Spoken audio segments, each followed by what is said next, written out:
This morning in the bottom hand corner, we have the Brazilian Zerg player. We have the red Zerg representing the CranKy Ducklings down in the series. We'll see if he can make up for the previous matchup. It is Erik. We'll see if he can get his revenge. And spawning in the top left-hand corner, we have his opponent. We have the Brazilian Protoss player. We have the blue Protoss representing Team Hellfire. It is MasTeR. Here we go. We've made it here to the grand finals. It is going to be our best of 7 between MasTeR and Erik. Once again, Erik, he did go down to MasTeR 2-0 earlier in the upper brackets, but bearing in mind, again, that was a very specific series with Erik going for non-stop aggression, non-stop all-ins. Once again, we do have another drone being sent across the map. Once again, the goal here is to try to force an overreaction. Now, what I will say is that MasTeR was doing a great job at reacting and responding to this. Very rarely did MasTeR pull the boys. He was very easily and calmly dealing with these proxy hatcheries, maintaining his economy and getting into the mid-game in a very strong position, a very strong fashion. We'll see how Erik commits, whether he commits a little bit harder or whether or not he does ease up on some of these proxy hatches. Once again, we're moving out with the drone, but this could be a fake out. We have been seeing some fake outs here from Erik. Drone does hit the natural. MasTeR scouting into the main. Oh. Erik, he will delay the expansion at least by a couple of seconds. I was at 4:45 Nexus timing. So it was at 4:45.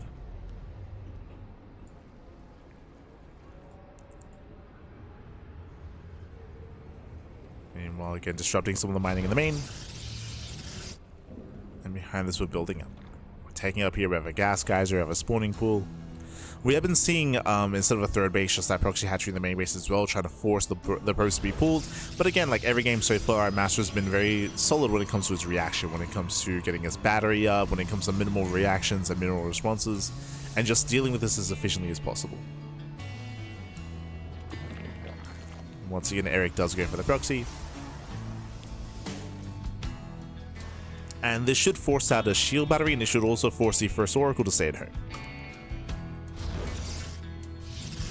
So there's that Stargate.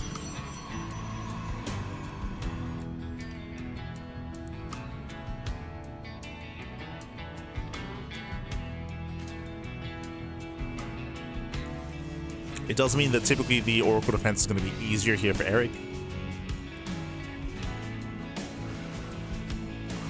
ZvP move out.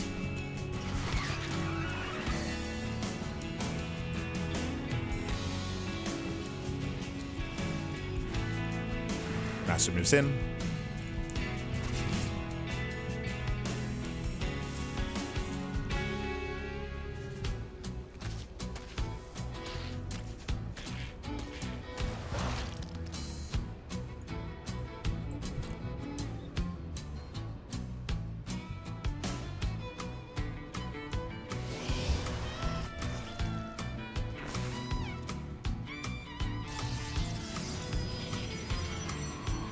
And the hatchery finishes, actually. Okay, we do let it finish. As a result of that, we're going to have 3 larvae in the main. So we can morph in 6 lings, assuming there's no roach warren. With these lings, ooh, as 1 larva goes down, actually. Okay. Quick moves out of MasTeR. Does a nice sum of the larva. It's going to be 4 lings instead. It's going to be a little bit mistimed. Erik moves out, and there is a full wall. Yeah, there's a full wall off here. Lings, they rush into the mineral line. They're going for the probes. Can he get one? No. They cannot get a worker. Again, it should have been 6 lings together, which would have had a higher chance to trade. Here, does get us around. Okay, gets us around. Not bad. Surrounds the adept. Pivots away, delays the third, and Erik behind this is joining. Erik is joining, is saturating. Going back in, catching out another probe. Behind this hatchery still up. Getting more larvae. True. More larvae.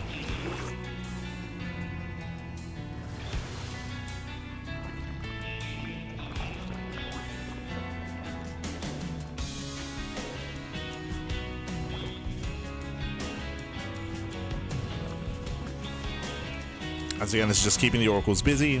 The lings, they do hit the third once again, catching another probe. These things in the main base, they're just distracting. They're just distracting, catching out whatever workers they can here and there. Once again, getting into the middle line, gets a probe. 2, 3, yeah, 3 probe kills. 3 workers go down. Erik's still trying to saturate. Again, his droning is still very disrupted and still very delayed because of all the link production. So even though on the one hand Erik does find some economic damage, he's also dealing damage to himself. As he morphs in 6 more lings. Does force support side beam. Gets a probe.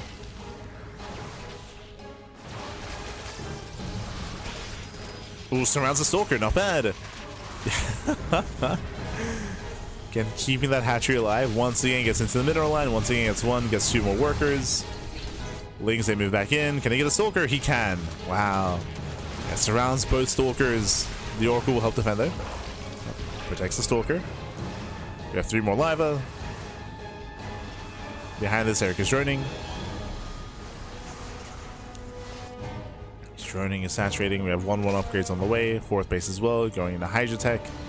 Here come those 6 lings. There's no battery in the main, so we might even surround 1 Adept. We can go for 1 of the Adepts, or we can go for the mineral line. Broodling's gonna be lined up. True. The Broodlings. Broodlings, they pop out. We do surround the Adepts. He gets 1. He gets 2. Yeah, it takes on 2 Adepts. Nice pickups here by Erik. 2 Adepts go down. Surrounding 1 of the Stalkers. Blink is not get done. Once again, does force up side beam.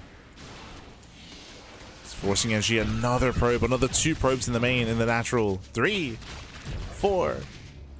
4 probe kills. And MasTer's all in. MasTer has no gas. He has no gas. How many gateways is he on? 6. Okay, so it's going to be 8. So 8 gateways are on the way. 7 at home. 1 across the map. It's going to be a 3 base 8 gate all in here from MasTer. Blink is done. Ooh, but he gets surrounded. Yeah, he does get surrounded. The Oracle will clean this up, though. It's close. It's going to be a close fight. Some heavy losses there for MasTer. Queen does get thrown away. And MasTer can still pull this off. He can still pull this off. Erik, he needs time to build up his lings. He needs time. Hydras are exposed. Can he get 1? He does. He does take out 1 of the Hydralisks. Ooh, does get a Queen as well. It's going to be a very messy defense here for Erik, but he just needs more Zerglings, and he's holding. Yeah, he's barely holding on. Lings, they pop out just in time. Getting on top of the Stalkers, we have slow low reinforcements. Again, showcasing just the rough economy here for MasTer that he's had. Things they do push in, they buffer, catching up 4 or 5 more Zealots. Now getting on top of the Stalkers. Oh, where Erik's heading. Erik has to be careful. Erik, these Hydras are so fragile. They're so expensive. He needs Zerglings. Oh no. Erik's being broken. He's being broken, but he needs a little bit more time. The boys are being pulled. Desperation out of Erik. Oof. He's desperate. Stutter stepping forward. Once again, Zealots, they do buffer. They do tank. And does catch all 3. Ooh, denying the stasis. Yeah, stasis trap is denied. 10 workers go down. Erik is getting on top of the proxy. And he will deny. Yeah, he will deny the proxy, and then ooh, Erik, he survives. He holds against a 3 base all in. He's holding. Catching a Stalker. Now we have the Temple Archives on the way. Gases will soon need to be taken. I mean, I say that. MasTer's banking up a lot of gas, actually. So never mind. And now Erik joins. Now Erik is joining. He's saturating. He's broken out across the map. Catching out the sentries.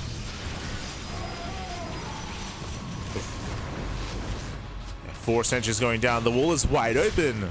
Yeah, the wall is open. GG gets called. And Erik, he survives the all-in. Counterattacks across the map. And Erik, he will tie the series 1-1.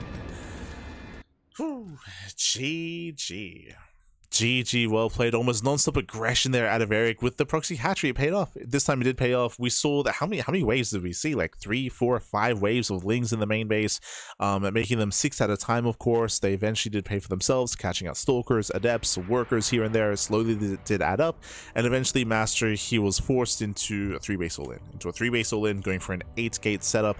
And Erik, it was a tough hold, to be fair. It was a very tough hold. He barely got into Hydra production, barely held on. He was able to pull the boys and was able to survive.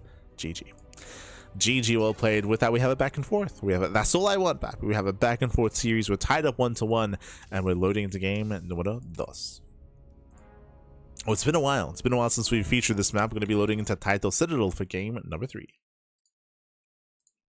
Title Citadel. An interesting map, of course. A bit of a larger map, does have some interesting quirks, does have the gold expansion, of course, which could factor in. And spawning in the bottom right-hand corner of Title Citadel, we have the Brazilian Zerg player. We have the Red Zerg, representing the CranKy Ducklings. He's one of our own, Pappy. Endurance, righteousness, intellect, and kangaroo. It is Erik. It's what he stands for. And spawning in the top left-hand corner, we have the Brazilian Protoss player. We have the blue Protoss representing Team Hellfire. It is MasTeR.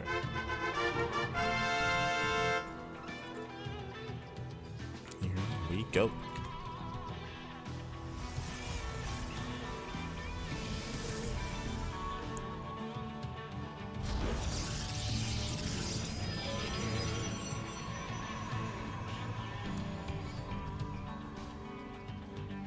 Because we are going to be settling in. We're going to be opening up.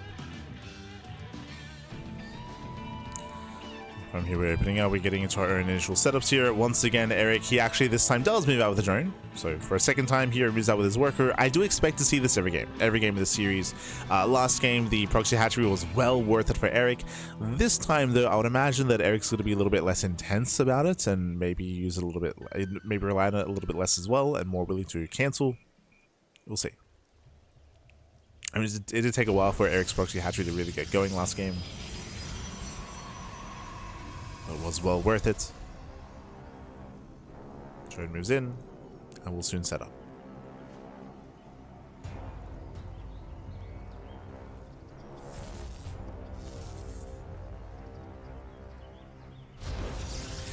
Something that did help, actually, Erik, was that last game MasTeR didn't get a battery.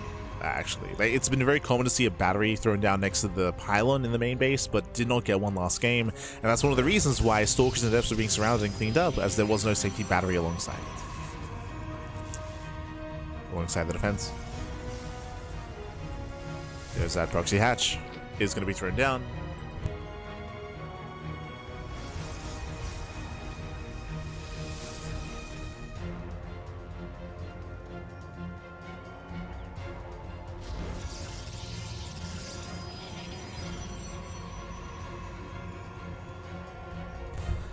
Based on what happened last game, I would imagine that MasTeR this time should react with a battery, but we'll see.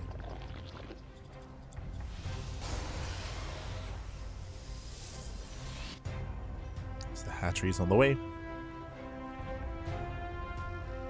MasTeR moving out across the map.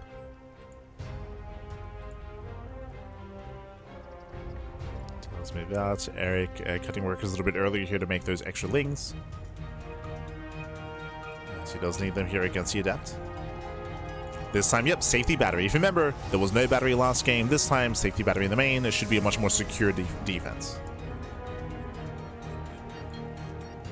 Much more secure. It helps protect the initial gateway units from getting surrounded, that is true, but it also helps protect the mineral line, at least half of it. Half the mineral line also within range.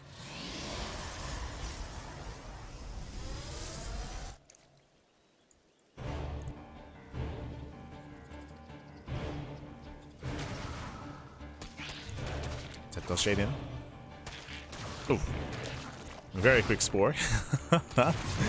Looks like one drone gets one drone goes down, not bad. Should get only one though. Yeah, one worker kill at the same time. Hatchery does finish in the main base. We have built up and banked up that larva. Looks like one of the larvae may go down. Okay. Doesn't quite target fire. We're whittling away at the hatchery. We have 6 Lings here in the main base. There we go, they morph in. And here comes Erik. Erik, he comes in from behind. Lings are amassing. Erik does get surrounded. Oh, that should not have happened. He surrounds. Yeah, catching up, surrounding the Adept. Heads into the mineral line. Distracting and disrupting some of the economy. And Lings get in. They get on top of the battery, actually. Okay. Yeah, the Oracle does react, does respond, but the battery should go down. Yeah, wasted DPS there on the hatchery. Battery falls. That does mean that the main base is now more vulnerable. Creep is spread.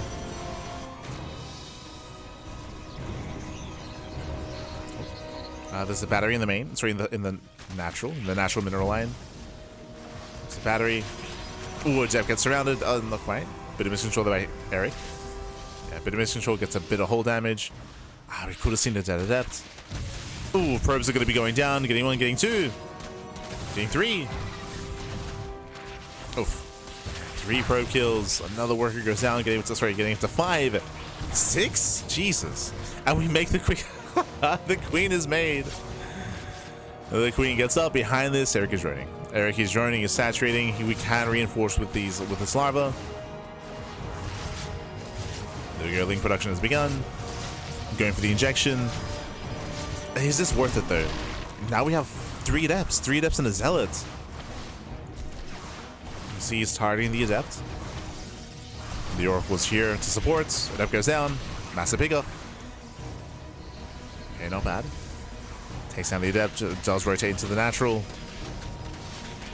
Hull damage on the stalker. More lings are on the way. And behind this we have a Bane the Nest. Bane the Nest getting into 1-1 upgrades. We're going to be careful with our larva. And how we use the next set of lings. So far it has been worth it here. As we have a charged follow-up. Okay. Sorry, charged as the opener. So Stargate, Oracle into charge us, not into Blink Stalkers. Interesting. Things are amassing.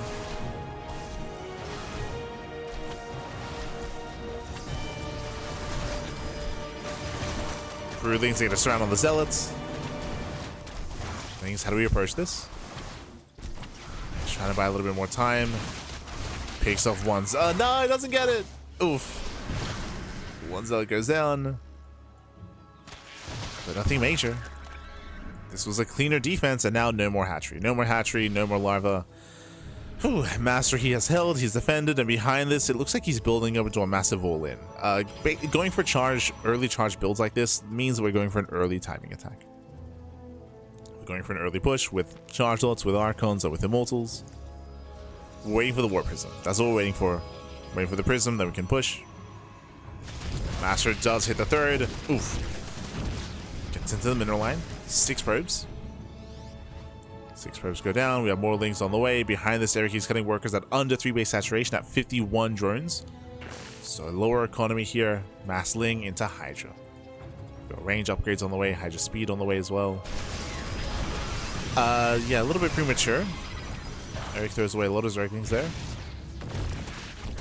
At the same time, the wall is solid at the natural. Erik needs to be careful. Oh. He gets a probe. Gets a second probe. Erik is saturating.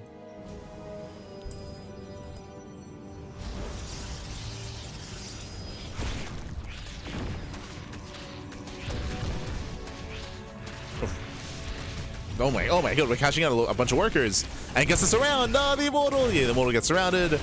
The Immortal should go down. It's going to be close, but barely. There are enough Zerglings. Takes down the Immortal, takes down the Zealot as well. Yeah, Erik is wreaking havoc. Underreaction at MasTeR. Does underreact. Does make mistakes. Lings, they bust into the main. MasTeR, he's distracted. Yeah, distracted by the Oracles. MasTeR distracting himself. This is getting out of hand. 7 probe kills. 8, 9, 10. Oh god. MasTER's all in. MasTER is all in. Back it up. We need Hydras. We have 1 Spine Crawler. We have a couple of Queens. Erik, he should be willing to give up on this base. Ooh, as 1 Queen goes down. Yeah, Yeah, the queen falls. Hydras are revealed. We collapse on the Archons. Do we get one? We do. Yeah, one Archon goes down. And we're getting on top of the second Archon. GG gets called. The all-in fails as we saw probes going down across the map. But Erik, he takes the 2-1 lead in the series. Whew. GG, well played, Erik. He does take a lead here. Again, once again, a very intense game, and once again, the hatchery completing in the main base was worth it. Erik, he was able to make full use of that, catching out. If you remember, he initially killed the battery. He killed the shield battery, then he was able to pick off some zealots, pick off some adepts, get into the mineral lines, pick off some probes, finish the queen as well, just be such an annoyance. And I will say that it wasn't like critical damage that was being dealt by the proxy hatchery, but what it was doing was allowing Erik to kind of to be the aggressor. This is an interesting dynamic when it comes to ZvP. For those who are unaware with the matchup, typically Zerg players are considered to be like the punching bag, where the Zerg players, they have to defend. They're stuck at home defending against the Oracle, defending against the Adepts, and then defending against the 2 and 3 base timing attacks as well, like at around 7 minutes. But typically the Zerg player, they're forced to be defensive. But here, this is forcing the Protoss to stay at home. Right, it's forcing MasTeR to keep Adepts back at home, to keep Oracles back at home as well, and to be stuck there, to allow for Erik to be aggressive, to drone up, to saturate, to have an untouched economy, and to dictate the pace of the game. So it's a very different dynamic than what we're used to seeing, and so far it's working. So far it is working well. But it's a long series, right? It's a long series. We're loading into game number 4. Loading into game 4, it's going to be on the Old Republic. Erik does have a lead, but remember, it's a best of 7. It is a best of 7. We've got a lot of games back. Let's go. And spawning in the top right-hand corner of the Old Republic, we have the Brazilian Zerg player, the Brazilian Zerg player himself, representing the CranKy Ducklings, leading the series 2-1. It is Erik. And spawning in the bottom left-hand corner, we have the Brazilian Protoss player, we have the blue Protoss, representing Team Hellfire. It is MasTeR. Here we go. And again, in their first series, I was praising MasTeR with his ability to deal with the proxy hatcheries, but so far they've been winning the games for Erik. And they haven't necessarily, again, dealt critical damage, but they've just given Erik a lot of freedom, a lot of leeway to build up his own economy, to be the aggressor as well, to apply pressure to MasTeR, and to break the defenses back at home. It's been very intense.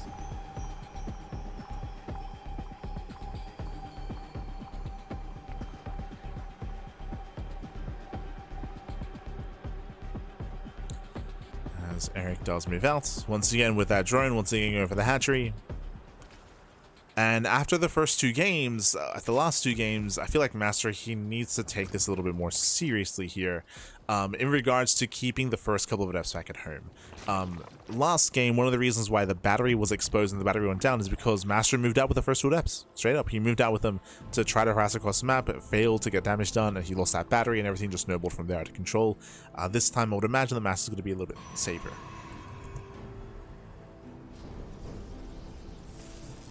Oh, as we go for the gas steal this time. Okay. Does find an opening, does go for the gas steal. Ah, he's one of the boys, Fab. He knows. He brings me back. I believe we should be seeing cancellation. Yep, does cancel. This will force a low ground gas. There we go. Low ground gas geyser. Will disrupt and delay the gas income here for MasTeR, which will in turn delay the Stargate and Oracle by a couple of seconds. Oh, as we let it finish, actually, this means no proxy hatchery. Uh-oh. No proxy hatchery. The gas geyser does finish. I don't think that was intentional. Just because he'd already forced the opposing gas geyser here on the low grounds. Of course, Erik doesn't know that. And he's staying in gas. This is a big tell. So link speed is on the way and he's staying in gas. Typically this means either 2 base layer, right? 2 base layer with all that gas income, or a Roche based early game timing attack and all in. Leaning towards 2 base layer.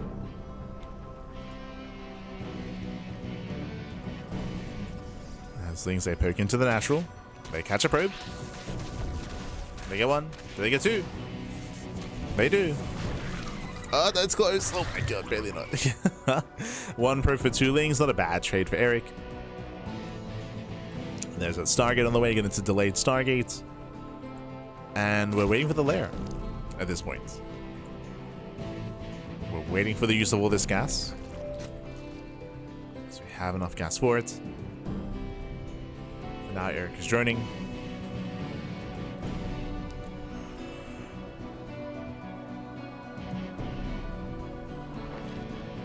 Speed is finishing up. Third base is now being taken.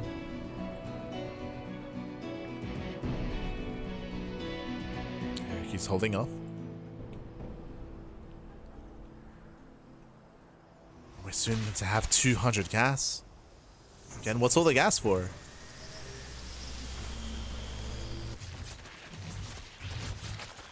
Head of Shades in. Head goes down. Limited vision, limited scouting. Bailey Nest? Wait, what?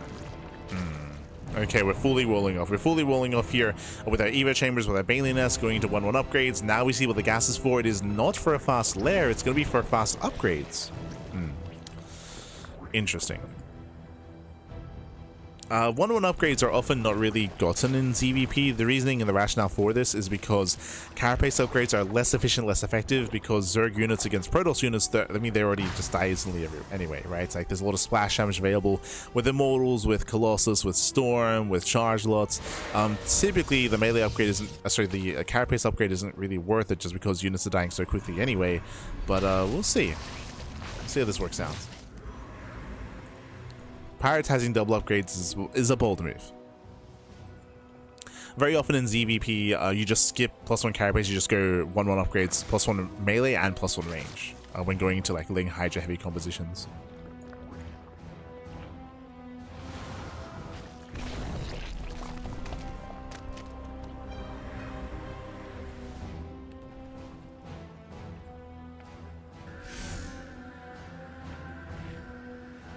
And MasTeR sets up towards the third. Does break in. Well, nice round. Gets one adept. One adept gets caught. We had another gas steal? Oh, wait, no, that was the original gas, guys. Okay. It was just killed. It was just killed. At the same time, Ling's taking for a massive counterattack, but there's a battery. There's a battery. There's an Oracle. MasTeR does defend.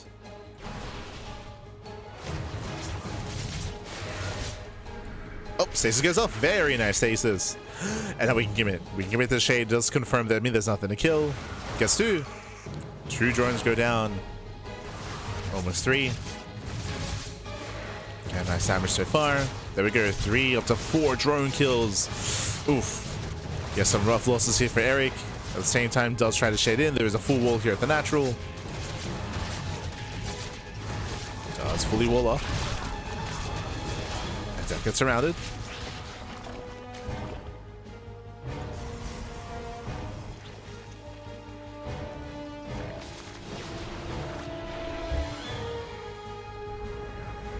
And out of every game so far in this series, MasTeR is looking the most comfortable. For the first time, MasTeR, he's had minimal economic damage and minimal economic losses. He's lost 1 probe so far, and now he's able to secure his 3rd base. Now he's working towards Blink, +1, Temple Archive, Storm.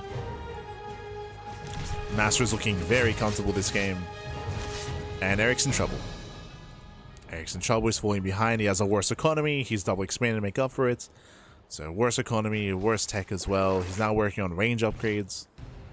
And +2 carapace? Crazy. I mean, hey, he'll have tankier Hydras, I suppose. Not entirely convinced that's going to be worth it, but okay.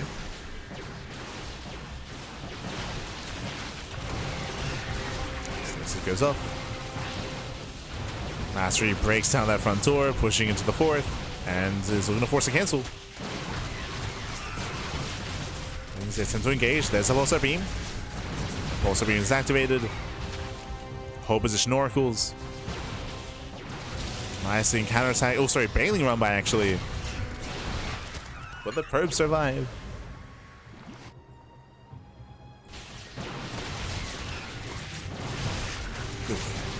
This goes off Oracle's out of energy. Okay, the Oracle's out of energy. The Stalkers overextend, and that's going to be every Stalker going down. Heavy losses here from MasTeR. Oh no! This should not have happened. Should not have happened. MasTeR, upon recognizing how low energy his Oracles were, he had to pull away. He had to pull away.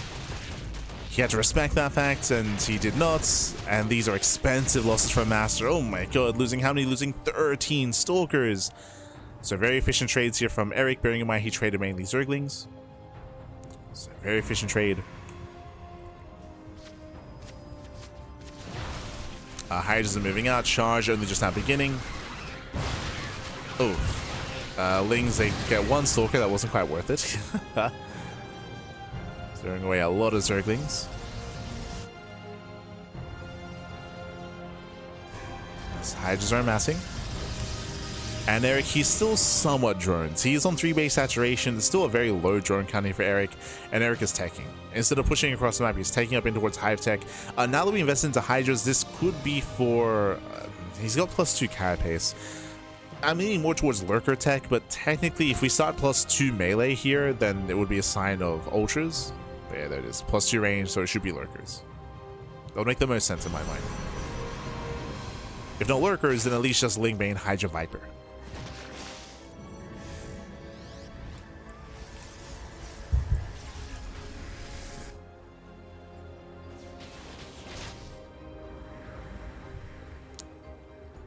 MasTeR does move out with a massive Zealot run by. Fleet Beacon's on the way. There's the Hive Tech. And Erik's out of position. This mineral line is going to go down. Erik's in trouble. MasTeR's going for the kill. MasTeR has a massive lead as he takes down the expansion. And we spoke about it. Like, this is the one game so far in this series where MasTeR had a very comfortable early game with his 3rd base, with his 4th base as well. Erik did take a really good fight in the center of the map, but what are we doing with that advantage here? I mean, Erik, he's just unable to maintain the economy. And the Hive Tech is very ambitious.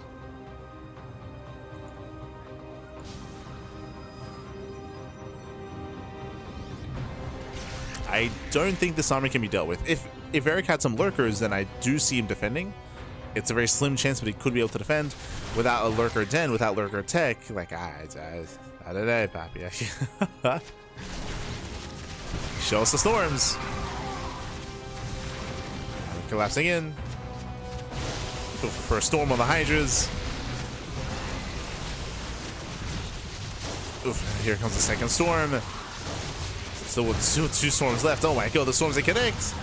No reinforcements. If we had a Prism with this army, then we could just overwhelm. And MasTeR does hit the top left base. Zealots have arrived, and he's overwhelming anyway. And we have a series. We have a back and forth. MasTeR busts into the mineral line, catching out to 18, 19, 20 drones. And Erik has been broken. And we never got to see what the Hive was for. We never. There's the Hive here at the natural. Again, it was just too greedy from Erik. I'm not sold that this was for Lurker Tech just because there's no Lurker Den, right? There was never any kind of Lurker Den. It's just a very fragile composition. Pure Ling Hydra. GG gets called, and MasTeR ties up the series 2-2. GG. GG, well played. We have that back and forth again. MasTeR able to slow things down, able to secure his 3rd base. This is the first game this series where MasTeR didn't have to deal with that proxy hatchery in the main. He was looking much more comfortable securing his 3rd base, building up his army. There was that one moment where Erik killed 13 Stalkers. That is true. Like, there was that one big moment in the center of the map. But I assumed that after killing all those Stalkers, we'd go for an all-in. Instead, Erik droned. He droned up a little bit. He teched up instead. He went for a later attack, so he wasn't able to capitalize on the momentum that he had. He ended up losing that momentum. It was only temporary. It was like temporary momentum. In the end, he lost it, and GG. GG, well played. And now we're loading into our next game. Going to be loading into Tourmaline. Okay. Loading into Tourmaline. One of the smaller maps of the map pool. All-ins are favored here on Tourmaline, so we're imagining aggression from both players. But mainly Erik. As warning, in the top right-hand corner of Tourmaline, we have the blue Zerg player, the Brazilian Zerg, representing the CranKy Ducklings. He's one of our own, baby. It is Erik. Uno de los patos. And spawning in the bottom hand corner, we have his opponents. We have the red Protoss player. We have the Brazilian Protoss representing Team Hellfire. It is MasTeR. We go. And we're waiting for the drone. Waiting for the drone. I wouldn't be opposed to Erik even setting up his proxy hatchery here at the wall. Going for the wall off instead. As here comes that drone. It's being sent across the map. Last game did sell for a gas steal, and again, it just wasn't anywhere near as impactful this time.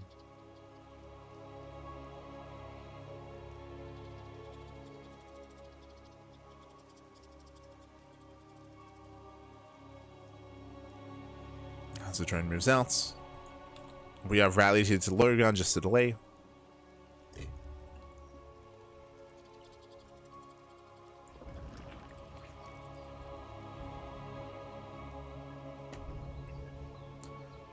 So a strong reaction. Comes down with the second probe. Ensuring there is no block. And there's that cybercore. Yeah, cybercore before expansion. So this will be a bit of a greater delay here on the Nexus. It's a bigger delay. Now being thrown down after the cybercore.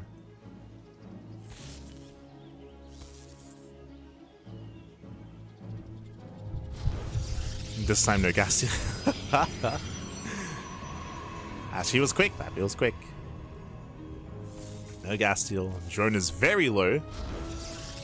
Oh, he wants it. He wants the drone. Oh my god. Hatchery gets thrown down, just barely. And we'll see if Erik can make use of this. Remember, MasTeR this time he's fully aware. He's got his pylon in position. He can set up his battery. But this is a smaller map, so link reinforcements will get across the map faster. Erik can be more aggressive.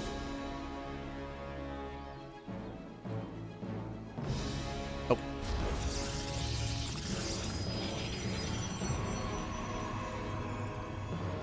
Be much more aggressive this time.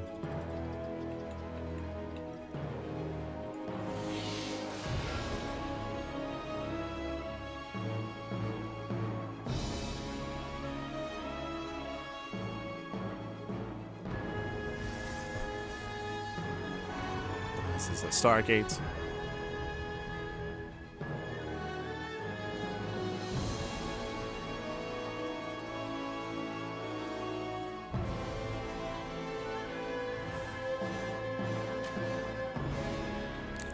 Again, MasTeR's looking for a way in.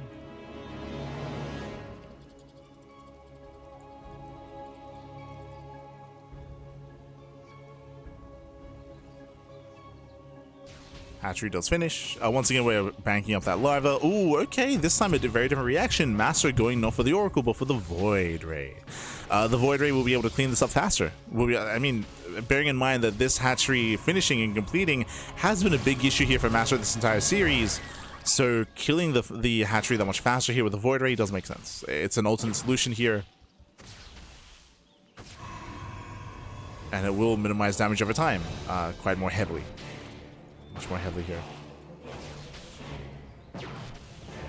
Void Ray is out. Going for the hatchery itself. Lings, they do flood in. And they'll get one. They get one probe. One probe kill so far. Gets a second probe. Not bad. Two probes for two Lings.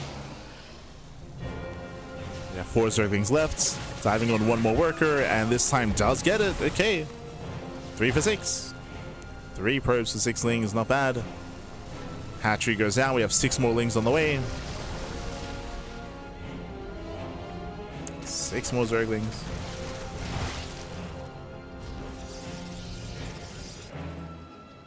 And again, this time a much faster cleanup from MasTeR.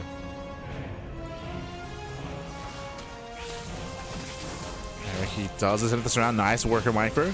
Nice control. Gets one probe. Yeah, 1 probe for 6 Lings. This time a better trade for MasTeR. Much better defense. Going for the Twilight Council on 2 bases. Late 3rd expansion out of our Protoss player. This looks like Glaives. This looks like Glaive Adepts. Looks like Hyper Aggression. With +1 melee on the way, Erik is going to a very Ling heavy follow-up.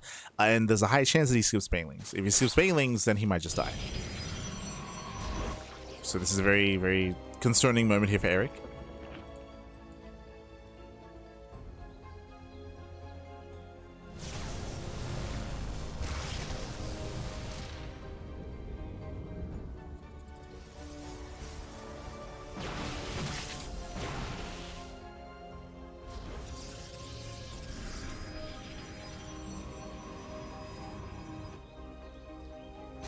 So now there's that belly nest. Forgery moves in. So thankfully there's a safety belly nest here for Erik. Meanwhile, no Glaives. We're going for early blink, despite the fact that there's no forge. Huh. That's a little bit weird. So as Lings like laps in, they do catch 2 stalkers. Not bad. The fact that there is no forge alongside this, typically, never mind. I was gonna get into explaining that typically if there's no forge, that means we're going for a 3-base all-in, going for a heavy stalker count, a heavy gateway count, and no gases at the 3rd. But there is now a forge, but it's very late, which is a little bit weird. Really late forge is a sign of +1 of a later timing attack.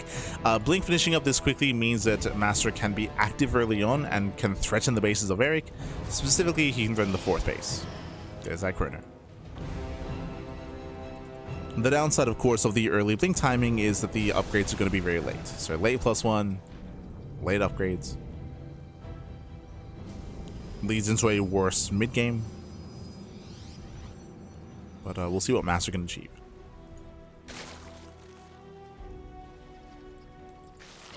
As Erik, he does get up to almost 3-base saturation, doesn't take his gases.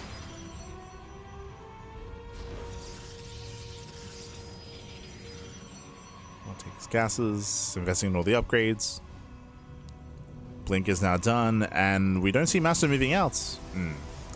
That's a bit of a waste here. It's a bit of a waste. This means, like, what was the purpose of getting Blink this quickly if we're not going to make use of it? Now, I mean, this might just be MasTeR being paranoid. What this early Blink timing does allow for is that if Erik was going for a big 2 or 3-base all-in, if he was going for an all-in, then Blink would be available to defend. But there's no all-in, right? There's no all-in, like we're just building up more Link Bane. That is true, but we're getting more expansions. We droned up. So in the end, this early Blink timing wasn't really worth it.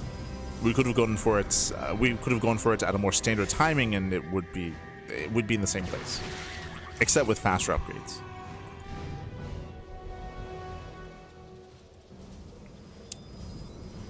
So Erik mind gaming MasTeR, as MasTeR was just terrified of aggression.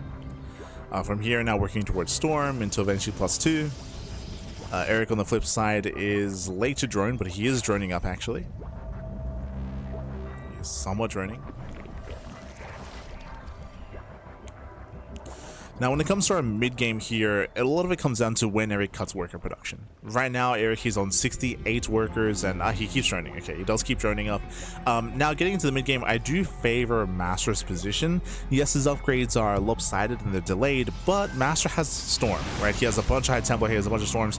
In a head-on fight and a head-on collision, I still favor MasTeR. He is currently favored. Erik, once again, so quick to take up into the infestation pits. Very quick. MasTeR is here on the right-hand side at his 4th base. Erik moves in towards the natural. MasTeR is out of position. Oracle goes down. Erik going for the Cybercore. Doesn't get it.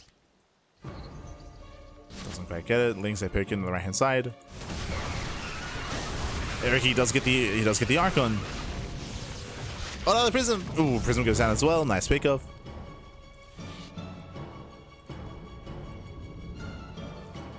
Erik catching up some key units, and MasTeR, he's turtling. Oh, I don't think we needed to do this, but MasTeR, he doesn't want to push. He does not want to push out. He's turtling up in towards Sky Toss. Mothership is going to be on the horizon. War Prism is being rebuilt. I mean, that's, I'm sure, one of the reasons why MasTeR is teching. If you want to be aggressive, then it's quite late. A Lurker Den is on the way. But the War Prism has arrived. So now it's finally go time. Almost at 10 minutes. Here come the Storms. Yeah, Storm of the Link Bane. Decent Storms. Ooh, he's going to be forced to recall as Erik comes in with the surround. Oh, yeah, he surrounds the army, catching up the High Templar, catching up the Archon. Nice surround here from Erik. Ooh, Prism goes down as well, and MasTeR gets punished for the move out. He's stuck at home. He's stuck at home. He's stuck turtling, but he bleeds out some rough losses. Some rough losses, bleeding out some high expensive units like Archons and High Templar. Second Stargate's on the way for Carrier and Tempest production, but here comes Erik. He is moving in.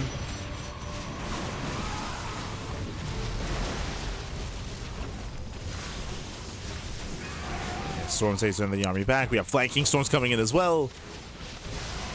Can he pull this off? Takes out the Templar. Gets one of the Archons. Ooh, not quite.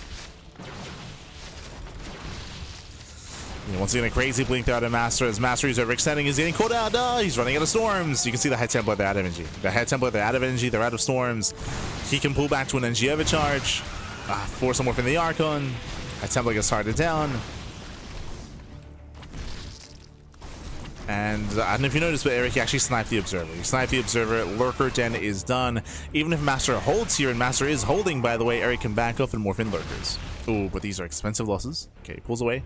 Pulls away. Here come the Lurker upgrades. Hive is complete, and Shoal says Lunkers. Now would be the time. There are 0 Observers. There's 0 Observers. There's 0 Oracles as well. 0 detection currently for MasTeR. And we're morphing in Banelings, but no Lurker techie yet.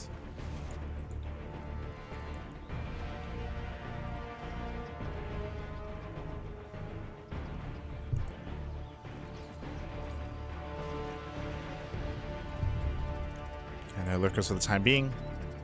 Carrier production has begun. Looks like Erik's just waiting for his own push before he morphs in those Lurkers.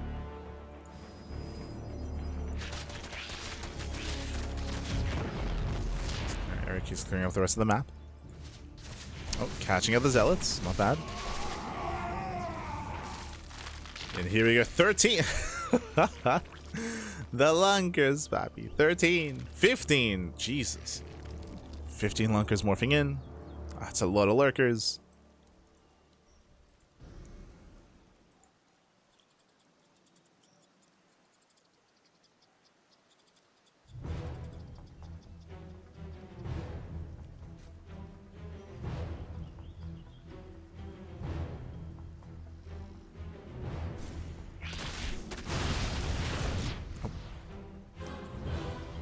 Erik is pushing on the right hand side.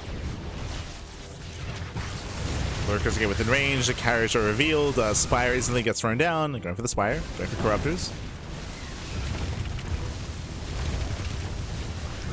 Yeah, Lurkers get within range, and they annihilate the mineral line, and 9 probes. 9 probes go down, there's only 2 carriers, the base will fall. And MasTeR, does he just commit? Does he all in? He does. Yeah, MasTeR, he just commits across the map. He's sending it. A good read here by Erik. He does pick up. He does on uproot, on burrow.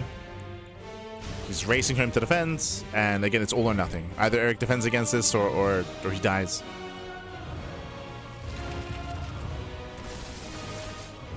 Doesn't get the probe. MasTeR pulls back home. Oof. Yeah, he pulls back home. Erik is about to max. Again, that was MasTeR's moment to push out then and there. There's a cancellation. Another probe, no! He rallies in. He rallies in. 10 probes going down. Erik is going for the kill, going for the area here between the bases. Oof. Decent storms on the Lurkers, but Archons, they take a lot of hits. They take a lot of damage. Because they pull away. Pull away. Spine Crawlers, they're buying time. Ooh, massive storm. Oh my god. Insane storms on the Hydras. Every Lurker goes down, but GG gets called. Erik still overwhelms, and Erik, he will take a lead in the series 3-2.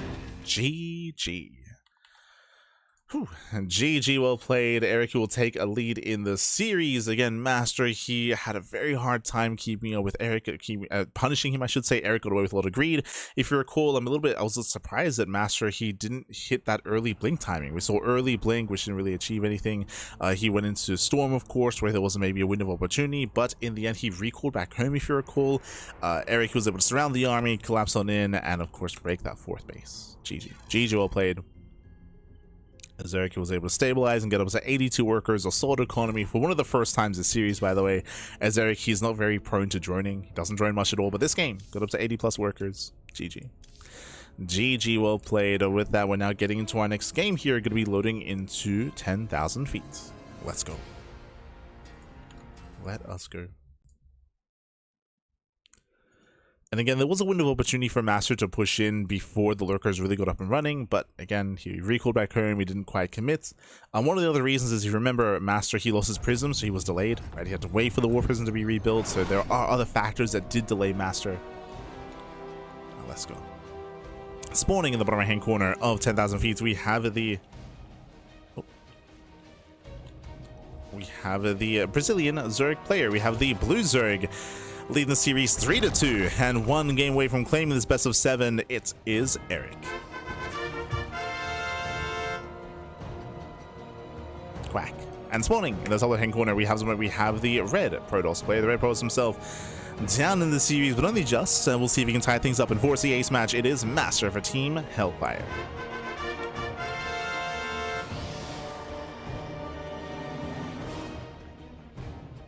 Let's go. Let's go.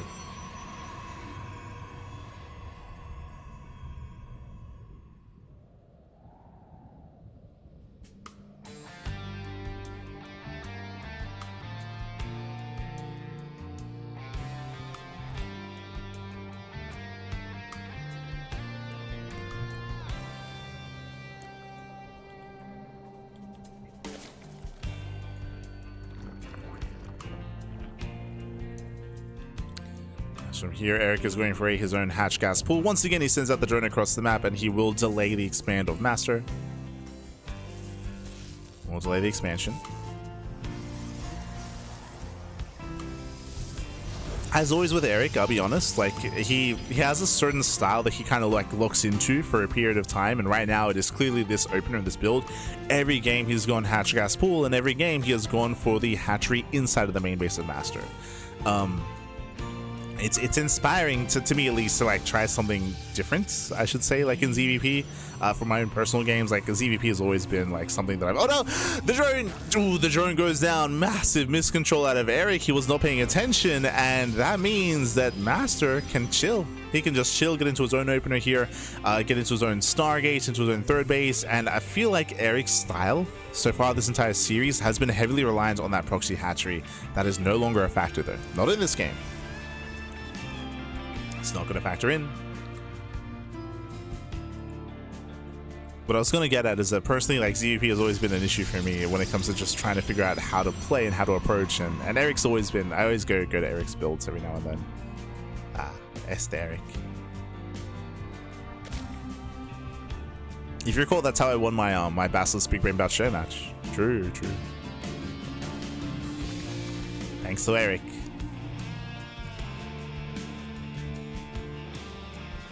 For now, it is going to be the Stargate open out of MasTeR. Again, a much more comfortable start for our Protoss player, and I'm concerned for Erik, just because he has been heavily reliant on keeping MasTeR distracted and keeping his attention back at home. Now MasTeR can spread his wings. Like, this is MasTeR's game where he can be as comfortable as possible. Like, he can play his game. He can play some StarCraft.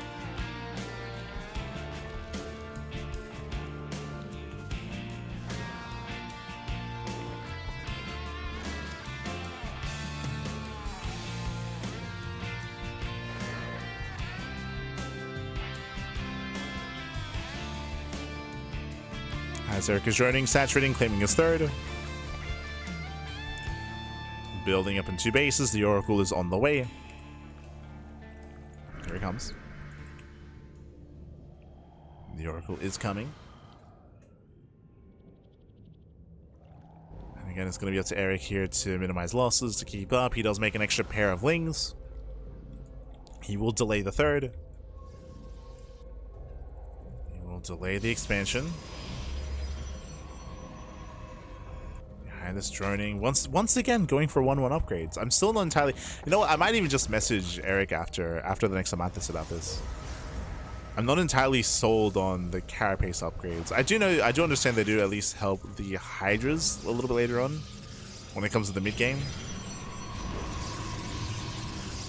Curious.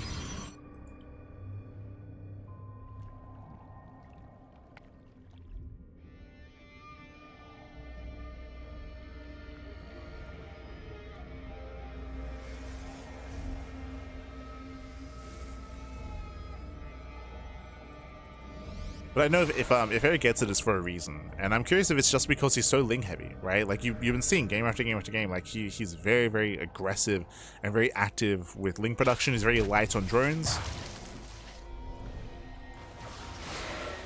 Curious how the math works out on that one.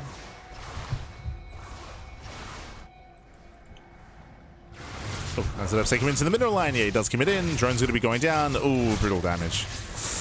Yeah, it's getting out of hand here. 6 drone kills already. Ay, ay, ay. Stasis trap in the mineral line. Lings, they will clean this up. Stasis is denied. But again, Erik doesn't drone much to begin with. To lose 6 drones this early on is brutal.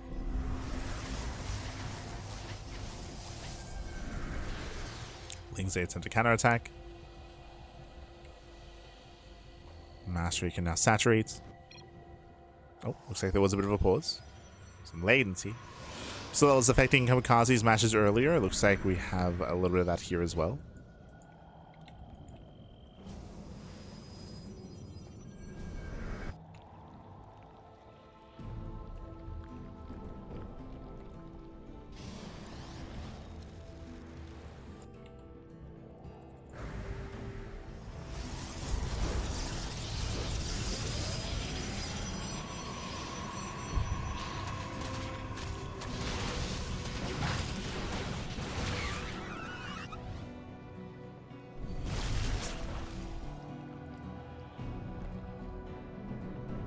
MasTeR does poke in. Pokes in, pulls away. We have a layer in production here. We have 22 links in production as well for Erik. Again, very link heavy. That's why, like, in my mind, like, I'm sure that's what part of the reasons why we are investing into the carapace upgrades. As Erik is so active, and we're going into Ling Muta. Okay, I mean, now this makes more sense. No Baneliness, by the way, just pure Ling Muta. MasTer's about to push out with his Stalkers. MasTer is pushing. Erik ready for the counterattack. And can Erik get away with this? He's being so greedy. No Hydras. It's going to be a tough hold. MasTer's pushing in. Lings, they attempt to collapse in. Lings, they can deal with the Stalkers quite easily, but we have Oracles. We have Oracles. Stasis Trap goes off, creating SimCity. Another massive Stasis Trap. And now there are no Lings. Now there's no more Zerglings. We're diving on top of the Queens. Queens are going down one after the other. Heavy losses here for Erik. He'll lose the Queens, lose the Lings. We do end up trading, actually. Jesus. We do trade with the Stalkers. Erik, he's barely holding on. He's holding. The Mutas are coming. He just needs a little bit more time.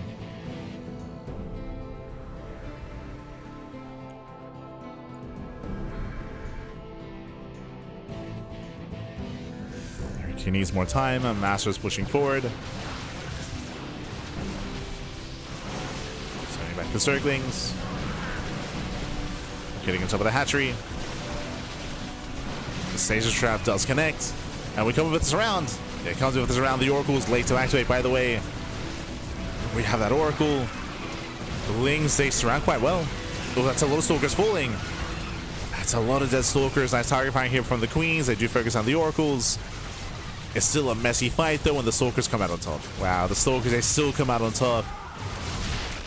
They reset the Queen counts. They push on forward. Where are the reinforcements? Where are the Archons, by the way? There is a Temple Archives behind this. Yeah, there's the Archives.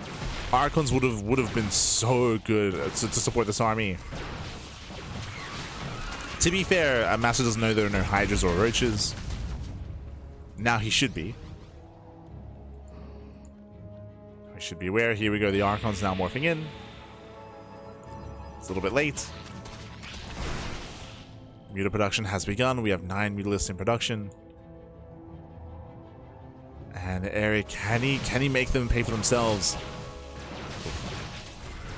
Nicely. Oh, they get locked in. The Zerglings.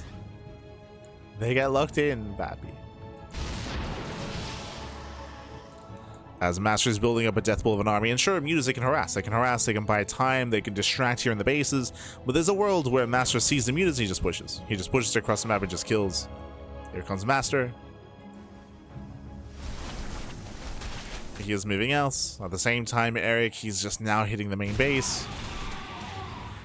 But I don't see a world where Erik can engage with this army. I mean, there's only one Archon, true. If this was like 4 Archons, like that's game 100%. But even then, there's nothing to defend. The natural's being broken. We bust into the natural base, getting into the mineral line. Mutas, they do wreak havoc at the natural as well. Probes are going down. But we just need defensive weapons. Like, the Muta count is not high enough. There's 18 mutas. And the 18, down to 17, down to 16. And again, mutas are going down one after the other. The muta count is getting smaller. MasTeR's pushing in towards the main. Oof. As mutas, they are barely overwhelming the stalkers, true. But we have more warpins. We have more warpins. Does reset the stalker count. Boys being pulled away towards that northern base. There's an Archon. Oh, the Archon's in position. Oh my god, massive storm! Massive storm in the mutas. Oh god, they stand in the storms. Every muta almost goes down. We're down to 3, down to 2, down to 1, down to 0. 0 mutas. GG gets called, and we are going to the ace match. Whew. GG. GG, well played. Again, hyper aggression out of MasTeR, punishing Erik. Erik trying to be greedy, trying to cut corners, skipping Hydras, skipping Roaches, skipping Banelings even as well, going pure Ling into Muta, and he didn't get away with it. He had a really rough time surviving until Mutas, and even then when he got there, there was plenty of anti-air. Archon, Stalkers, Storm as well. We ended up in a pseudo base trade, but the Mutas, they couldn't really commit to the base trade either. They couldn't overwhelm. GG. GG, well played. With that, we're getting into the ace match. We're going into the final game of the broadcast. Getting into game 7. Oh boy. We're getting into game 7 here. The final game of the series is going to be on Celestial Enclave. Now, once again, one of the reasons why we saw this game also transpire the way that it did is that this is one of the few games where Erik did not get his hatchery in the main. He wasn't able to get his proxy hatch up and running. Instead, he went for his own... the drone was killed, if you recall. The drone was killed early on, and MasTeR was looking much more comfortable this time. And here we go. We're loading into the ace match, and spawning in the right-hand corner of Celestial Enclave, we have the Brazilian Zerg player. We have the blue Zerg. He's one of the CranKy Ducklings. He's one of our own. He's my boy, papi. What does he stand for? He stands for endurance, righteousness, intellect, and kangaroo. The F in his name stands for fear. It is Erik. And spawning in the bottom left-hand corner, we have the Brazilian Protoss player, the Red Protoss, representing Team Hellfire, the best Protoss in all of Brazil, and arguably the best Protoss in all of Latin America. It is MasTeR. Here we go. I would say that often the player that does kind of threaten MasTeR when it comes to the hierarchy of Latin American Protoss players is Mute, but Mute hasn't been active in quite some time.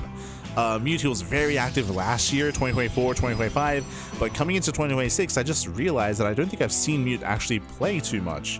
I think he played in the ZvP Team League,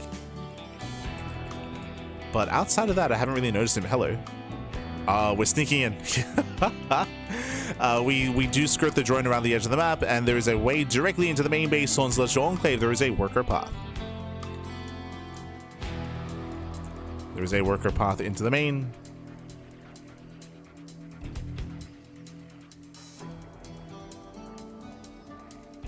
And we are hiding that proxy hatchery. Okay, sure. So what you got? Hatch gas pool, standard opener here by Erik. Does go for the hatch gas pool opener. And I'm just checking here. Yeah, Mute.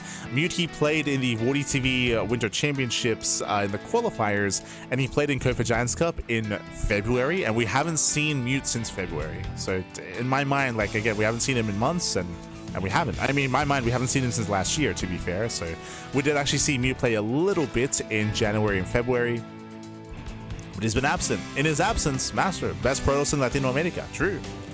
Best Protoss, he does scout. Yeah, he does scout the hatchery. It is on the way. So at least MasTeR's aware. MasTeR, he's aware as to what's going on. And we should be seeing our shield battery. We should be seeing the Stargate first. The power of kangaroo compels you. True, true. That's who he be, baby. That's who he be. It's crazy, crazy. Erik.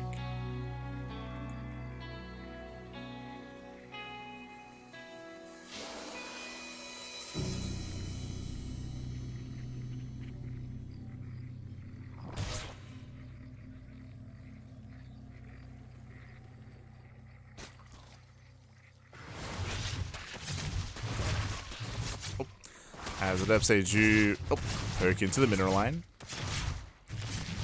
poke in, Adept goes down. Nice pick up here by Erik. Proxy hatchery is done. We're gathering larvae. So far we have 2 larvae, soon to be 3.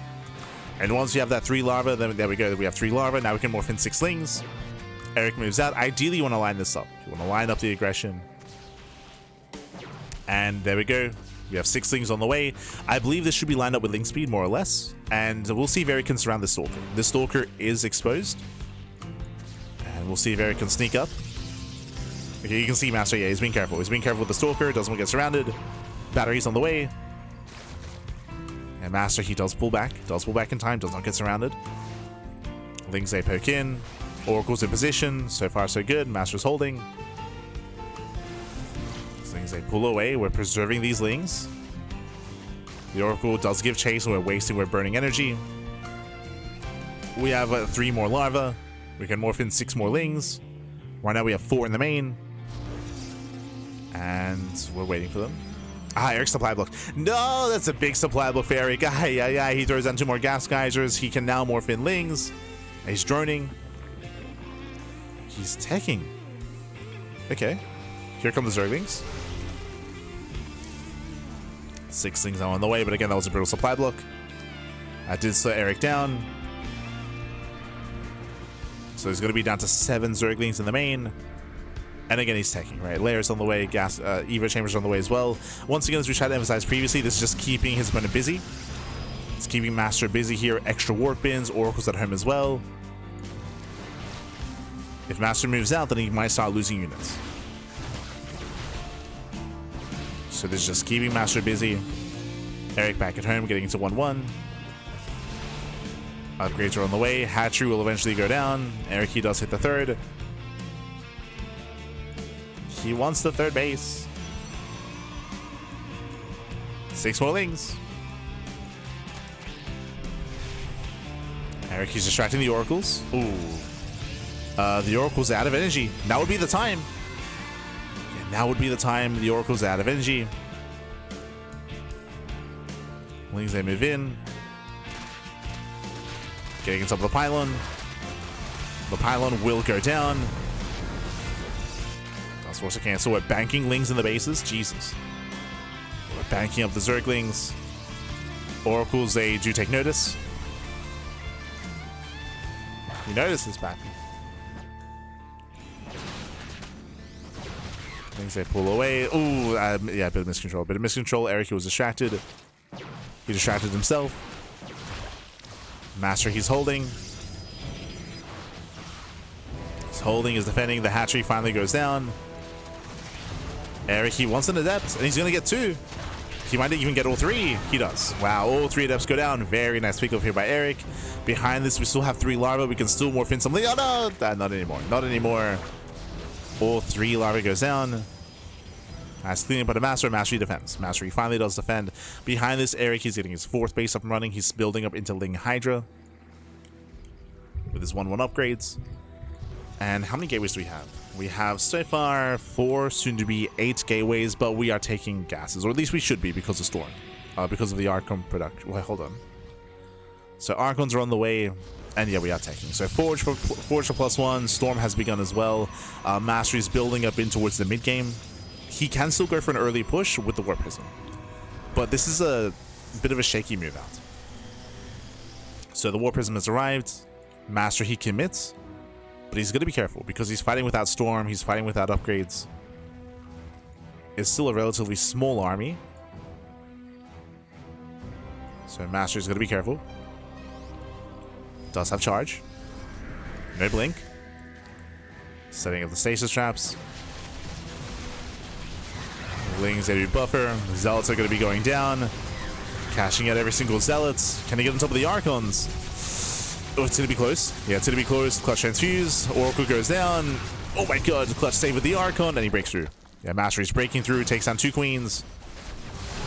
The Zealots take him in just in time. Stalkers are exposed. MasTeR is going to be careful. One of the Archons is very low. The Prism. Oh, Prism goes down. Hydras have to kite away. And Hydras, they kite away. Good tanking here with the queens. Can we get the Archon? We can. The Archon goes down. There's the recall, and Erik holds. Whew, Erik, he does hold on. Now, Erik does the same some losses here. Erik, looking at his losses, he lost at 9 Hydras. 9 Hydralists and 3 Queens, so this was a very messy defense here from Erik. Very messy. But he doesn't lose any workers, right? He maintains the economy. The upgrades do finish. Remember, he has 1-1 and now working on 1-1-2 upgrades. Working on carapace and plus on range. And MasTeR's force back. I would say that because the aggression MasTeR's 4th base is late, we could have gone an earlier 4th expansion from MasTeR, so it is a delayed 4th base. He's now pushing, this time with Storm. Do we have a Prism? No. Yes, we do. Do have a War Prism. So MasTeR can start to be active. Second Robo's on the way. That's interesting. Second Robo into a very Immortal-heavy composition. This means that MasTeR is doubling down with a very, very ground-focused army. This means that Lurkers would excel. There's the Infestation Pit. I'm imagining Lurkers on the horizon. So Lurkers, they can excel in the longer game, but MasTeR is pushing here and now. Prism into the main base. Queens are somewhat in position. Zealots they unload. Yeah, they unload. They're going for the Queen. Erik will lose his Queen, forcing a big reaction. Yeah, big reaction here. Nice draw by MasTeR. Pushing on the left-hand side. It's pure Lingbane Hydra out of Erik. It's a very fragile composition. It means the Storm will shut him down. So he has to be very, very careful here as there are plenty of Storms. Hive is on the way. Where's that Lurker Den? Ideally, you want the Lurker Den to line up with the Hive to start upgrades as soon as the Hive is done. There's that Fleet Beacon, ready for Sky Toss. Prism back into the pocket base, and there is a Spore in position at least, but no units. Oh, no. Erik's ready. He's ready.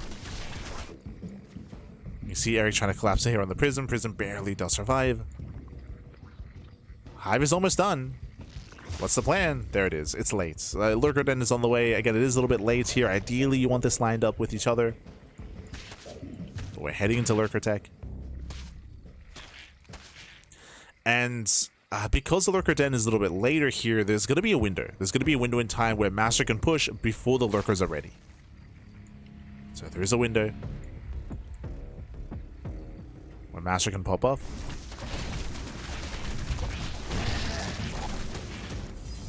Here we go.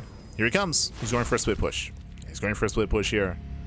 I kind of want to see MasTeR just bring everything together. Just a move. Just F2 A move, baby. Splits up his army, which means that Erik can deal with this like one half at a time. MasTeR does make his way in towards the natural. He just goes right in. Erik, he races on over. And there's only one Templar. Ooh, nice Storm.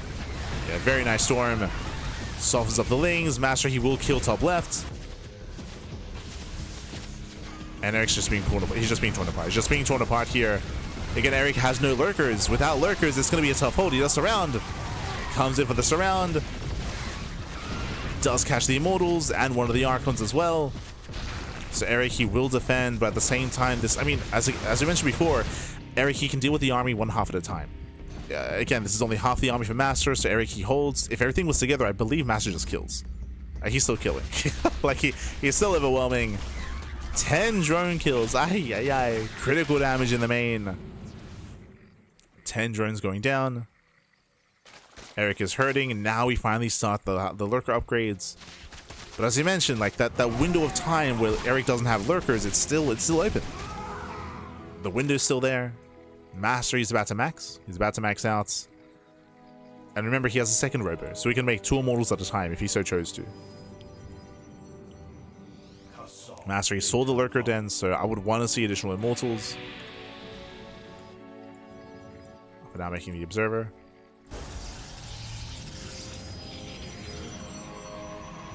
And Erik, he needs to do something fancy here to recover in this game. Now, I do see the drop load on the way. I do like this. He needs to go for drop play.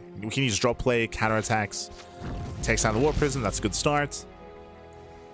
Runs into the army. Oof. No detection. True. There's no Observer here on the right-hand side. That is a concern. Erik pushing towards the natural. Storms are in position. Lurkers are exposed. We lose 2 Lurkers. Sorry, lose 1. 1 Lurker goes down. Again, there's no Observer here yet. Now does join the main army. Catching out that second lurker. He wants that third lurker. He wants it. He gets it. 3, 4 lurker kills on the left-hand side. A better fight for the MasTeR. And Erik's in trouble. Erik's in a lot of trouble here. Oh, the Observer. Oh, Observer pulls away. Now, there is still a chance, as the lurker count is slowly building up, that Erik is able to take a better fight with Mass Lurker. But Erik needs time. Hydras, they're waddling into the main base. Hydras, they get scouted. No, the mid command. Oof. Yeah, they rallied in. They rallied in. So a shaky fight here for Erik. Erik, he will once again lose another expansion. He will lose top left. Erik lunging forward. He does get 1 Templar. And these Hydras in the main, they're doing a surprising amount of damage. Like, we're warping in 2 Zealots at a time. MasTeR, he's not taking this seriously. He's distracted. MasTer's distracted. I mean, he does take down the base. But MasTeR overextends. Yeah, he's going to lose everything. He's going to lose these Archons. He's going to lose the Immortal as well. At the same time, these Hydras, they end up sniping some buildings. They get the Twilight Council and a Robo. Jesus. So very successful Hydra counterattack. Sniping a Robo means we can only morph in 1 Immortal at a time. This will impact the production, carry production. Oh, never mind. Jesus, how many Robos did we have? 3. We had 4. Okay. Okay. Never mind.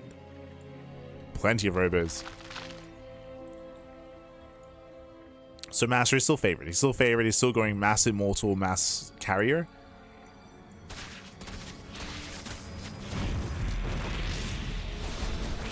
So solid composition.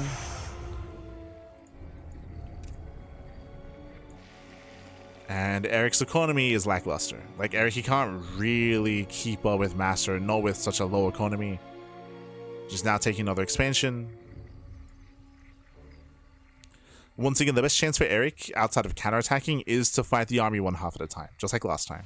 Where MasTeR, he split up his own forces, so Erik, with a smaller army, can still try to engage this, because it's likewise small as well.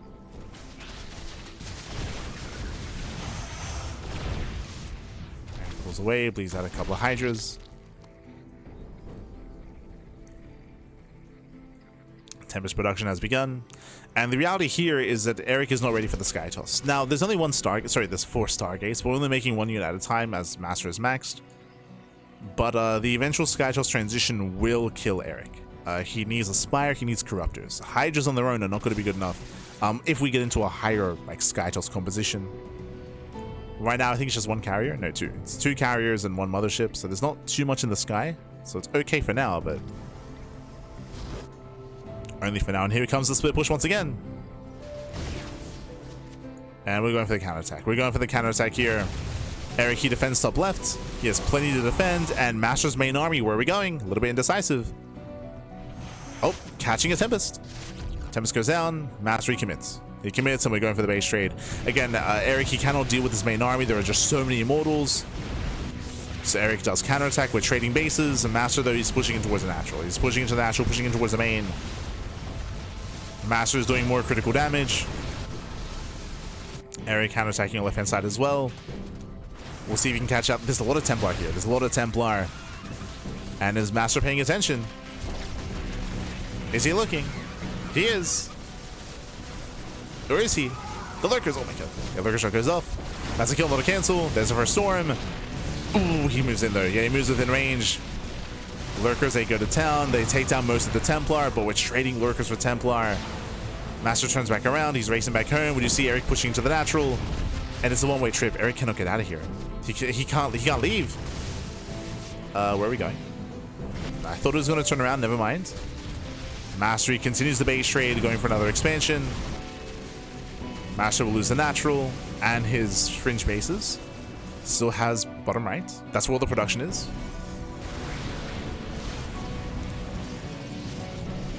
Erik trying to take over the high ground. Lurker's out of position though. MasTeR does turn around. And Erik, he surrounds. He comes in. He wants the Templar. Can he get them? No more. Ooh, final storms. Final storms. But they do connect. And MasTeR joins everything up. Yeah, MasTeR, now he has his main army all together.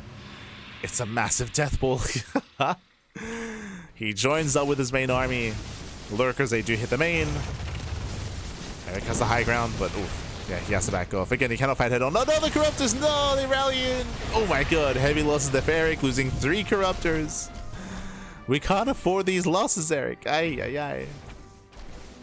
Erik needs to get the hell out of here. He has to pull away. Once again, Corruptors are left idle. They're left idle. We need to back up. Nice choke points. The Lurkers. Yeah, Lurkers, they pop up. Oh my god. Massive Lurker shots. Erik, he defends the choke point. At the same time, the main base will fall. Again, thankfully for MasTeR, he has all the production, not in the main, but bottom right. He is heavily supply blocked though. True. He's heavily supply blocked. Meanwhile, Erik, he has the high ground. Oh, we lose 1 Lurker. Oh, so I'll save it. Pulls further away. MasTeR pushing up the ramp. Oh my god! Yeah, massive Lurker shots, but we have Clerk. We have Clerk, we have Storm, and MasTeR, he's done it. He's done it. He breaks through the Lurkers. That was the one chance that Erik had. He'll lose every single Lurker. He'll lose the Spire, and with that MasTeR, he has done it. He has done it again. He had that death blow of an army. Erik could never fight this head on. The base trade was the best chance that Erik had. And with that, MasTeR has done it. Takes down all the Corruptors, the Hydras, the Lurkers, the everything. There's nothing left. Again, went all the way to game 7. All the way to game 7, went all the way to the ace match. But again, when it comes to like the big moments here for Erik, it was the late Lurker Den, I would say. I would say the late Lurker Den. Because Lurker Den was so late, Erik was being bullied pre-Lurker. We spoke heavily about that window, that timing that MasTeR had where he could try to break Erik before there were Lurkers, and the Lurker tech was so delayed for Erik. He could not keep up, he could not hold his own, not against the heavy Storm and Archon in Immortal-based composition. Likewise, as always, the economy was lackluster for Erik. As Erik, he finds bottom right, but he cannot break through. There's a 1 base left. GG gets called, and MasTeR, he will claim the series 4-3, becoming the Amantes de StarCraft number 44 champion. GG. GG, well played. Congratulations here to MasTeR for claiming the series. A shout out to Erik for fighting back, and for going all the way to the ace match here against MasTeR, showcasing a very unique style of non-stop delayed proxy hatcheries in the main base. There were a couple of moments, of course, I mean, it felt like Erik's style was heavily reliant on that. There were a couple of moments where he was forced into something different. I'm thinking of 10,000 feet when Erik had to go into mass muta, when he got punished so hard for the muta play as well. That was rough. When he couldn't quite get the hatchery up and running. We saw the one game where he went for the gas seal instead. I think that was on Taito, or was that on Old Republic? One of the larger maps where he also got shut down as well. Here we had an intense back and forth, but once again we needed Erik to be able to tech up into those Lurkers a little bit faster. Because he wasn't able to, he was just torn apart. The Storms are brutal, the Archons as well, and Erik couldn't maintain an economy. Like, he had a very, very hard time maintaining 66 workers, 66 drones. Like, he had a very hard time maintaining top left. Like, the base was being knocked down time and time again, and by the time he stabilized those bases, like, it was too late. We already had Sky Toss, we already had like a secure 5 base setup there for MasTeR. GG. A 4 base setup, I should say. But GG, well played. Congratulations again. MasTeR does claim the series, and shout out to Erik for going all the way to the ace match. GG, well played. As again, it's been a while since we've covered some Brazilian StarCraft, and we do plan on covering more in the up and coming weeks. For the most part, we're going to be catching up with Code for Giants Cup, more Amantes, and some Code for Giants Cup LATAM as well. We'll get there. We will get there. Otherwise, we're going to be wrapping up here for the morning. We do have plenty more StarCraft to come, though. As you can see here, when it comes to our schedule, we just wrapped up with our Friday morning broadcast, and later on tonight we have the RSL. The RSL playoffs do begin this evening. We have playoffs day 1 and day 2, Friday and Saturday, because on Sunday we have GSL. GSL is going to be on Sunday, KSL is going to be on Saturday, so we have still a jam-packed week full of StarCraft live every single day, multiple times a day, and I'll try to get some rest, and I'll try to freshen up for RSL. I was working with some, I was very tired this morning, so I do apologize for some of the more or less energetic casting for the first couple of series. We kind of picked up a little bit more towards the end, so I do apologize. Just a little bit low energy here, and we got some work to do, of course. We still have some work to do. I'll try to get a nap before RSL so we can be freshened up and we can focus on the RSL. Likewise, that's also why for GSL we don't have a morning cast, just so like I can get a little bit of extra sleep, just so we can focus on having a solid broadcast for GSL as well. It's on its own. So we have GSL on Sunday, again RSL, KSL, all the Korean StarCraft. True, all the Korean StarCraft. So we'll see you then, as that's going to be the semis and finals for GSL Season 1. I should also emphasize as well that when it comes to the live coverage that we have for GSL, it is not on Twitch or YouTube, it's on Soup. We do live cast GSL on Soup, so if you want to tune into GSL, you got to check us out over on Soup instead. Just bear that in mind. We do eventually rebroadcast on YouTube and Twitch, but that's usually 48 hours later. For those that are curious, that's the limit. That's the limitation. We have to wait 48 hours, and then we can broadcast it on other platforms. That is the limitation that we do have for GSL. So if you want to watch it live, then you can watch it on Soup. Otherwise, thanks for watching. Thanks for tuning in. We just wrapped up our morning broadcast, and we'll see you guys later on tonight for RSL. That's going to be in around 6 hours. 6 hours time, RSL. We got you. Otherwise, thanks for watching, and we'll see you guys tonight or tomorrow. We'll see you next time. We'll see you next time. Until then, thanks for watching. If you want to support us in other ways, you can do so by following us on all the socials. You can follow us on YouTube. YouTube is the place to be for VOD content. All the VODs are eventually uploaded on YouTube. Even though we do have some limitations on Soup broadcast, for example, it still eventually ends up on YouTube. So YouTube is the place to be. Otherwise, Patreon, you can support us and you can support the StarCraft scene via Patreon as well. Our Patreon does fund our tournaments on a regular basis. As you can see here, this week there is no Tuna Cup, but that's because of RSL and GSL. There's just no room. Unfortunately, there's just no room for Tuna Cup this week. So next week we'll be making up for it, of course, back into our regular schedule. But it's just such an intense period of time right now. May is so full of StarCraft with RSL and GSL, and MasTeR of the game towards the end of the month as well.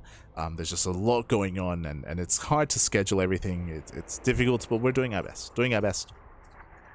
To make sure we can run everything and make sure we can host our tournaments. But regardless, GG. GG all played, and we'll see you guys next time. Ciao, papi, ciao.